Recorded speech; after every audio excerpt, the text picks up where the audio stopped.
Hello सांग मैंने सकाळर breakfast जदि चकुली सहित टिके मटन तरकारी आउ ता सहित टिके नड़िया चटणी हो गला आउ कौन ही दरकार।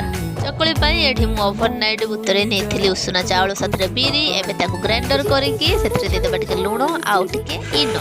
बैटर रेडी हो गरा पोरे तावरे टिके ऑयल स्प्रेड करिकि एबे पकई दबा बैटर आउ ताकू चकुली बने नवा। चकुली को दुई साइड रु भलो भाबरे सेकी नवा।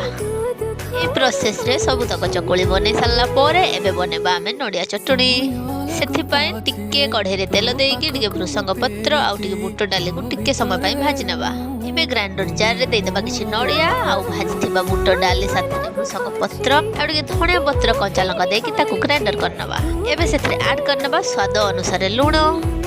एबे सेथरे गुटे छुंकर दरकार सेथिपाई टिके तेल रे किछि सोरिष भृसंग पत्र सुखा लंका देइकि गुटे छुंक मारनबा। बस रेडी हो गला मो ब्रेकफास्ट।